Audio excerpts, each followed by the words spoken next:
بسم اللہ الرحمن الرحیم۔ حضرت امام اعظم امام ابو حنیفہ رحمۃ اللہ علیہ سبق پڑھا رہے تھے۔ برقعے میں ایک عورت آئی، اس نے ایک سیب اور ایک چھری امام صاحب کو دے دی۔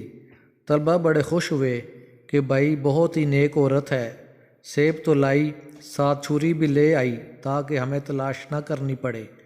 طلبہ بڑے خوش ہوئے کہ بڑی نیک عورت ہے کہ سیب تو لائی ہے، ساتھ چھری بھی لائی ہے۔ امام اعظم رحمۃ اللہ علیہ نے سیب کاٹا، اس کا جو اندر کا حصہ تھا وہ باہر نکال کر چھری اور سیب عورت کو واپس کر دیا۔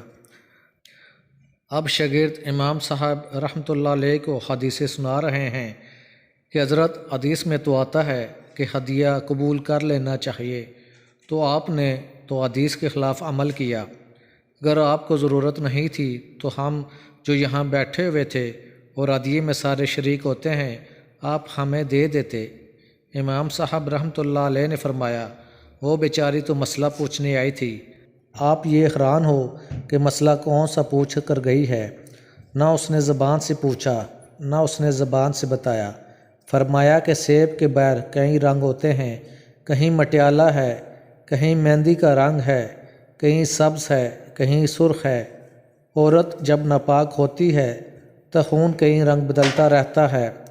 وہ یہ مسئلہ پوچھنے آئی تھی کہ کون سا رنگ ناپاکی کا ہے اور کون سا پاکی کا ہے، کہ کب نماز شروع کی جائے۔ اگرچہ سیب کے باہر بہت سے رنگ ہوتے ہیں، لیکن اس کو کاٹیں تو اندر ایک ہی سفید رنگ ہے اور کوئی رنگ نہیں، تو میں نے کاٹ کر وہ سفید حصہ باہر کی طرف کر کے اس کو دے دیا کہ سوائے سفید کے سارے رنگ ناپاکی کے ہیں۔ وہ خیر القرون کا زمانہ تھا۔ اندازہ کرو کہ عورت کو بھی اللہ تعالیٰ نے کیسا دماغ دیا تھا کہ کس طرح مسئلہ پوچھا، اور امام اعظم رحمۃ اللہ علیہ نے بھی کس انداز میں مسئلہ سمجھایا۔ دوستو، ویڈیو پسند آئی ہو تو چینل کو سبسکرائب کر دیجیے گا۔ جزاک اللہ۔